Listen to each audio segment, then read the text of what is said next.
Hello, JDOK Boomer here. Welcome to this week's vlog. Today I'm going to share some good news. Oh, and by the way, I'm a conservative. Always keep that in mind when you evaluate whatever I say, because this good news that I'm about to relay is bad news if you're a Democrat. Well, not if you're some Democrats, because last I read, about 20% of Democrats are fed up with Joe Biden. I can't say whether they're as fed up as a lot of conservatives. Well, all conservatives probably are, except for the never-Trumpers, of course. But I want to share some very good news. It has to do with poll numbers, Biden's poll numbers. Now, you may know about the Quinnipiac poll. It's been out for all last week. In that poll, and they have a tendency to favor liberals, by the way, Biden's approval rating was down to 33%. But which, well, it's very low, needless to say. But that was among registered voters. Now, I've said in the past that my go-to poll, well, I've got two actually, Trafalgar poll and the Rasmussen poll, but I'm going to talk about the Rasmussen poll today, just briefly, because that's my go-to poll. Because, first of all, they poll likely voters, people who have a history of voting in past elections and are therefore likely to vote in the next election. They also do a 3-day average. What they do is they'll poll 500 likely voters every day except for weekends, and then they'll create a moving average of 3 days. They'll put 3 days together, the polling, and take the average of the polls. So you basically have a sample of 1,500 people, and it's updated 5 times a week, and it's been very accurate. They're consistently one of the most accurate pollsters. Also, they use a mechanical voice when you get a call on your phone and then you push. Everybody's got push button phones these days. So you get a mechanical voice and you push buttons to give your response. So you can't be influenced by the inflections of a human being speaking to you.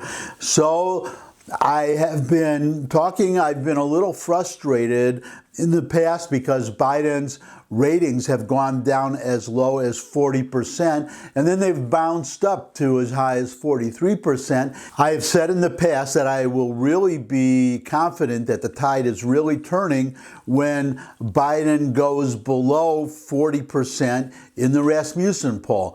Well, he did yesterday, which would be Thursday. I'm recording this Friday. You're seeing it on Monday. 39%, down to 39%. Here is the chart. And the day that I'm recording this, Friday, January 14th, 2022, 38%. He's down to 38%. So now I'm really excited about next week to see if he goes down even lower. But the point is, the public is getting it. This is a failed presidency. I'll do a failed presidency update sometime in the future. I haven't done one in a while. And then there's the Biden dementia update. Haven't done one of those for a while. But my liberal friends out there, if you're watching this, you can no longer deny that Biden is a failed president. He is a failed president. The public has turned against him. You cannot explain away a 38% rating among likely voters. And then there's the 33% in the, well, it's 35% among all registered voters. I made a mistake there. 33% among a particular age group. I don't remember what it was. So we'll go with the 35%, okay? Just to be fair, that's all registered voters in that poll. But there's a subgroup of that had them down to 33%. I honestly don't remember what it is right now. If I can look it up, I'll put it in the I'll put it in a subtitle down here so you can get, a little caption. Anyways, there's no denying that Biden's presidency is a failed presidency as of today. Now, of course, something could change in the future, but I would not expect that because we got the inflation numbers. We got well, 7%, you probably read that a few days ago, the consumer price index, but wholesale prices, 9.7%, approaching 10%. That's the producer prices at the wholesale level. So those increases are going to show up not in the not too distant future in the consumer prices when those products come to market and they get marked up by the retailers. Anyways, how to explain these low poll ratings and how to summarize the failures of the left, the far left of the Democratic Party. Well, Jim Jordan, a representative, Republican representative from Ohio, explains it all in 2 minutes. A speech he gave on the House floor, and I just want to play it for you. It summarizes everything that is wrong with the Democratic Party these days and summarizes what the Democratic Party is, what it has become. And by the way, I used to be a Democrat. In my youth, I was a Democrat. As Reagan said, I didn't leave the Democratic Party. The Democratic Party left me only for, not too long after, a little bit. 64 was the year that the Democratic Party left Reagan. He had voted for Roosevelt all 4 times. That's how much of a Democrat he was. Voted for JFK, and 64 he left.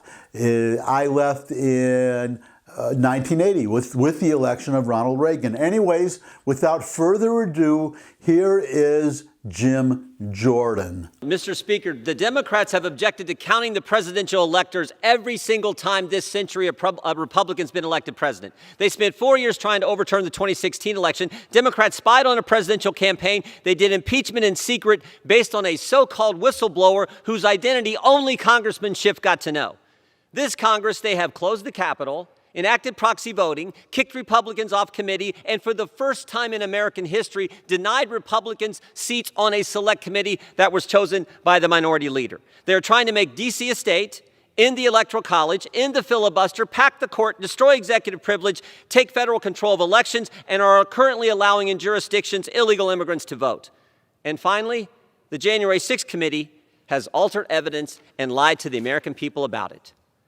But somehow they tell us it's President Trump and Republicans who are undermining democracy? Give me a break. Undermining democracy because we actually think you should show a photo ID when you go to vote? In 1 year's time, while Democrats are doing all that, in 1 year's time, they've given us record crime, record inflation, record illegal immigration. And as bad as all that is, it's not the worst. The worst is how they've used the virus to attack our freedoms, how they've used the virus to attack our First Amendment rights. And here's the irony.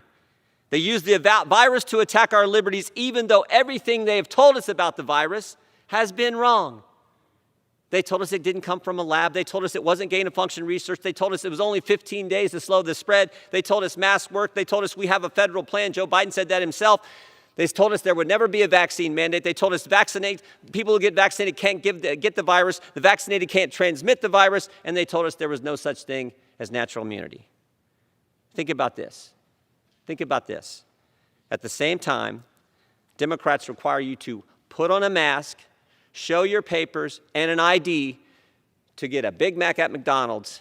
They want to allow the federal government to stop states from requiring a photo ID to vote. This is ridiculous. Vote no on this legislation. Welcome back, and that's it for this week. As always, I appreciate the time you spend with me. If you have any questions, comments, suggestions for future topics, you can post them below this video in the comments section. You could share this video with anybody you think would benefit from it, enjoy it. You could subscribe. I love getting new subscribers, but most of all, come back and see me again. I would love to see all of you again. And until I do see all of you again, bye.